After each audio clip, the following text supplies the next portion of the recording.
英語聞き流しリスニング、英語テキストと MP3 ダウンロード、その他の物語はホームページからお聞きいただけます。88thpp.com 88thpp.com Chapter 21 The Lion Becomes the King of Beasts.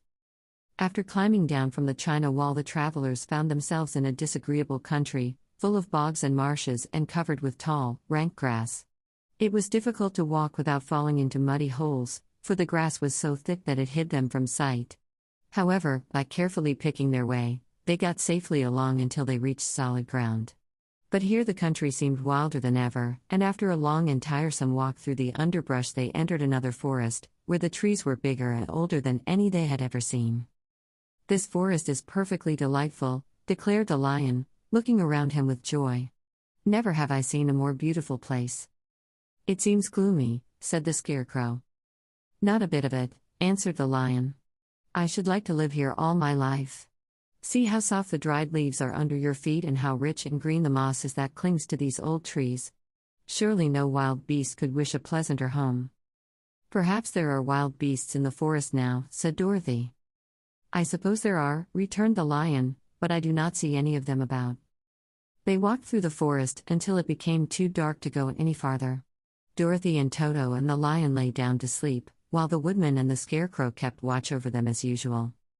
When morning came, they started again.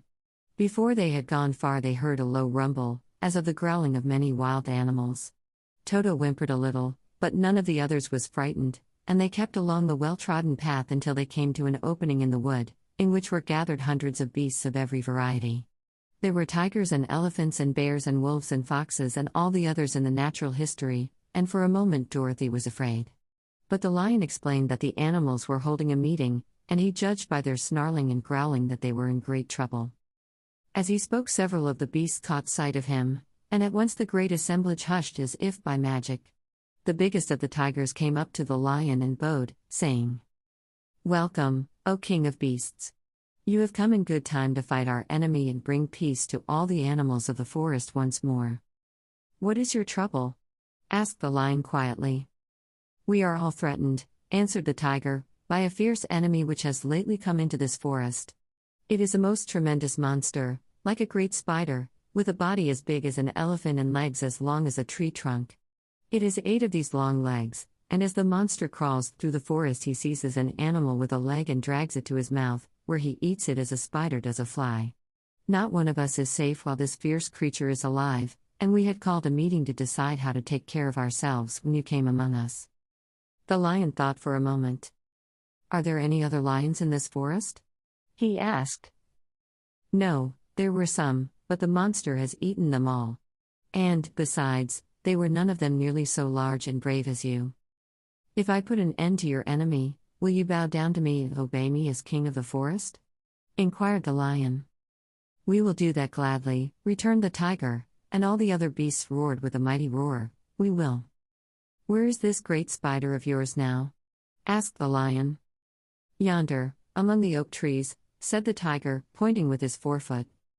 "Take good care of these friends of mine," said the lion, "and I will go at once to fight the monster." He bade his comrades goodbye and marched proudly away to do battle with the enemy. The great spider was lying asleep when the lion found him, and it looked so ugly that its foe turned up his nose in disgust. Its legs were quite as long as the tiger had said, and its body covered with coarse black hair. It had a great mouth, with a row of sharp teeth a foot long, but its head was joined to the pudgy body by a neck as slender as a wasp's waist. This gave the lion a hint of the best way to attack the creature, and as he knew it was easier to fight it asleep than awake, he gave a great spring and landed directly upon the monster's back. Then, with one blow of his heavy paw all armed with sharp claws, he knocked the spider's head from its body. Jumping down, he watched it until the long legs stopped wiggling, when he knew it was quite dead. The lion went back to the opening where the beasts of the forest were waiting for him and said proudly, "You need fear your enemy no longer." Then the beasts bowed down to the lion as their king, and he promised to come back and rule over them as soon as Dorothy was safely on her way to Kansas. 英語聞き流しリスニング、英語テキストと MP3 ダウンロード、その他の物語はホームページからお聞きいただけます。88thpp.com 88thpp.com